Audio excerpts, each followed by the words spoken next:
BMP TV Professional Update.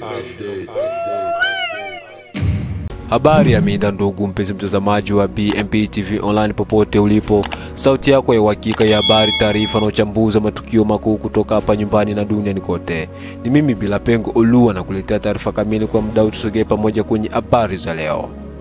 Usisahau kusubscribe, kulike, kushare na kucomment ili uwe kwanza kupata update zetu zenye uhakika na zenye kuaminika zaidi. Na huu ni mtasari wa habari. DRC. Zaidi ya wapiganaji 100 kutoka kundi la waasi la Kabidoni wamejisalimisha rasmi kwa jeshi la taifa la Jamhuri ya Kidemokrasia ya Kongo FARDC. Gavana wa kijeshi wa mkoa wa Kivu Kaskazini, Jenerali Mkuu Somo Kalule Evariste amefanya ziara ya kutia moyo na kuimarisha hali ya kisaikolojia ya wanajeshi wa FARDC walioko mstari wa mbele wa mapigano dhidi ya waasi wa M23. Kuna hayo na mengineyo, baki nasi ili kupata kile kinachojiri katika nchi ya Kidemokrasia ya Kongo na dunia nzima kwa ujumla. Habari kamili. Katika tukio lililoshuhudiwa na wakuu wa jeshi na wananchi wa eneo la Lubero, wapiganaji zaidi ya 104 la Kabidoni wameamua kuacha vita na kujisalimisha kwa majeshi ya FARDC. Wapiganaji hao walijisalimisha wakiwa na silaha mbalimbali za kivita, risasi na vifaa vya kijeshi walivyokuwa wakivitumia katika mapigano ya muda mrefu. Kwa mujibu wa taarifa zilizotolewa na maafisa wa kijeshi, hatua hii ni ushindi mkubwa kwa taifa na uthibitisho kuwa juhudi za serikali za kurejesha amani pamoja na mazungumzo ya kijamii na kisiasa zinaanza kuzaa matunda. Kamanda wa FARDC katika eneo la Lubero ameeleza kuwa wapiganaji hao watapokelewa rasmi kupitia mchakato wa DDR, yani kuvunja makundi yenye silaha, kuwavua kivita na kuwaunganisha tena katika maisha ya kiraia. Hii inalenga kuhakikisha kuwa hawatarudi tena porini bali wanakuwa raia wema wenye mchango katika maendeleo ya taifa. Kwa upande wao, baadhi ya wapiganaji waliokubali kuzungumza na wanahabari wamesema kwamba wamechoshwa na maisha ya porini na wameamua kuachana na vurugu kwa ajili ya kuungana na familia zao na kuchangia amani ya Kongo. Wengine wamesisitiza kuwa waliingizwa vitani kwa hila, lakini sasa wanataka kushiriki katika kujenga mustakabali mpya. Wananchi wa Lubero wamepokea habari hii kwa furaha kubwa, wakieleza kuwa kujisalimisha kwa wapiganaji hawa kutapunguza kwa kiwango kikubwa hofu na misururu ya mashambulizi yaliyokuwa yakitikisa vijiji vyao. Wameitaka serikali kuendelea na mikakati ya mazungumzo na kushirikisha makundi mengine ili pia yajisalimishe. Wachambuzi wa masuala ya usalama wanasema kuwa tukio hili linaashiria mwelekeo chanya, lakini bado changamoto kubwa ipo kwa makundi mengine yenye silaha mashariki mwa DRC ambayo bado yanaendelea kueneza ghasia. Hata hivyo, kujiunga kwa wapiganaji 104 wa Kabidoni na upande wa amani kunatazamiwa kuongeza matumaini ya kurejea kwa utulivu wa kudumu. Kwa mara nyingine, taifa la Kongo limepiga hatua kati ya vita vya kurejesha amani, huku zaidi ya wapiganaji 100 wa kikundi la FPP la Kabidoni wakijisalimisha kwa FARDC huko Lubero. Tukio hili limeleta faraja kwa wananchi na kuamsha imani kuwa juhudi za serikali na mashirika ya kiraia hatimaye zinaweza kuleta suluhisho la kudumu kwa ukanda wa mashariki mwa Kongo. Bado tupo hapa DRC. Katika jitihada za kuimarisha morali na mshikamano wa vikosi vya jeshi la serikali vinavyoendelea kulinda mipaka ya taifa, Gavana wa kijeshi wa Kivu Kaskazini, Jenerali Mkuu Somo Kalule Evariste alitembelea mstari wa mbele wa mapigano katika kijiji cha Ivingu, wilaya ya Lubero. Hii ni moja ya ngome za kwanza za FARDC zilizo katika mstari wa mapambano dhidi ya waasi wa M23, kundi linaloendelea kuisumbua mashariki mwa Jamhuri ya Kidemokrasia ya Kongo. Akiwa ameambatana na kamanda wa kanda ya kijeshi ya Grand Nord Operation Sukola namba 1, Brigadier General Joseph Mugisa, Gavana Somo Kalule aliwatia moyo wanajeshi, akiwataka waendelee kuwa imara, thabiti na watiifu kwa viapo vyao vya kulinda taifa bila kuyumba mbele ya mashinikizo ya adui. Katika hotuba yake, gavana wa kijeshi alisisitiza kuwa FARDC ndiyo nguzo kuu ya ulinzi wa wananchi na uhuru wa taifa.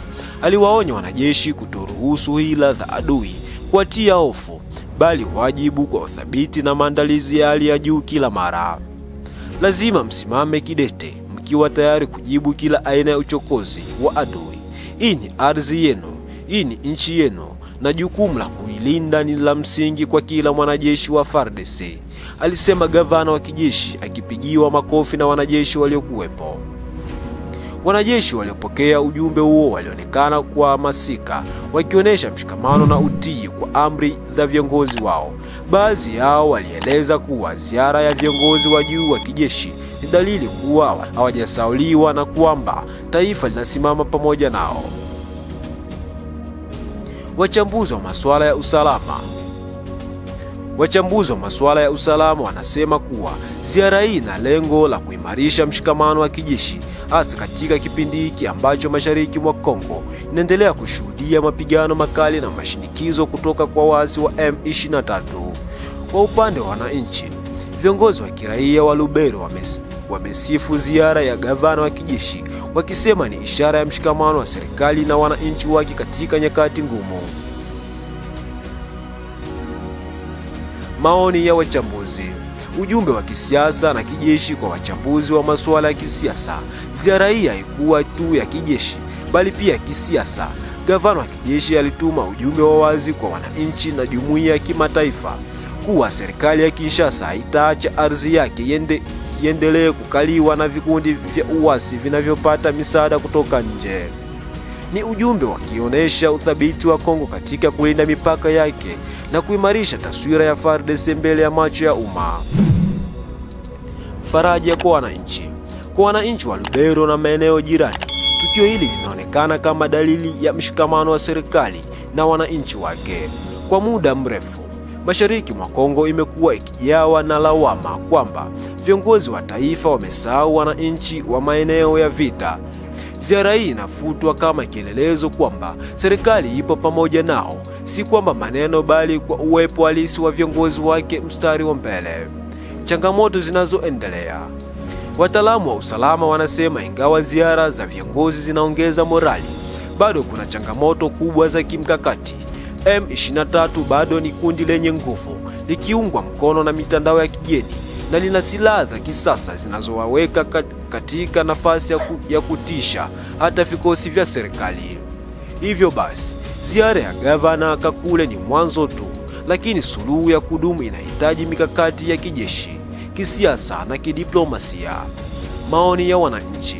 Wananchi wa Lubero waliozungumza na waandishi wa habari walisema kuwa ziara hii imewapa faraja, lakini walisisitiza kuwa kilicho muhimu zaidi si hotuba pekee, bali ni vitendo vya kulinda vijiji na familia zao dhidi ya mashambulizi ya wasi. Mmoja wa wakazi alisema, tunashukuru viongozi wetu kuja mstari wa mbele, lakini tunataka kuona amani ikirejea kabisa ili turudi mashambani bila hofu. Picha ya jeshi. Kwa upande mwingine, wachambuzi wanasema ziara hii inalenga pia kuimarisha taswira ya FARDC, ambayo mara kwa mara imekuwa ikikosolewa kwa kukosa mshikamano. Kuonesha askari walio mstari wa mbele wakiwa na viongozi wao kutaongeza imani ya umma kuwa jeshi linaongozwa kwa mshikamano na nidhamu. Ziara ya gavana wa kijeshi wa Kivu Kaskazini, Jenerali Mkuu Somo Kakule Evarist, katika mstari wa mbele wa mapigano huko Ivingu, Lubero, ni tukio la kimkakati linaloashiria mshikamano wa kijeshi, kisiasa na kiraia, wakati ambapo mashariki mwa Kongo bado inakabiliwa na changamoto kubwa za uasi wa M23. Ziara hii imeleta faraja kwa wanajeshi na wananchi, na imetuma ujumbe kwa adui kuwa Kongo iko tayari kujilinda na haitasita kujibu kila aina ya uchokozi. Na hivi ndivyo tunafunga ukurasa wetu wa habari kutoka hapa BMP TV Online. Endelea kuwa nasi kwa vipindi vingine vinavyofuata, na usisahau kusubscribe, kulike, kushare na kucomment ili uwe kwanza kupata update zetu zenye uhakika na zenye kuaminika zaidi. Kwa niaba ya timu zime utayarishaji, ni mimi Bila Pengo Olua. Tukutane baadaye.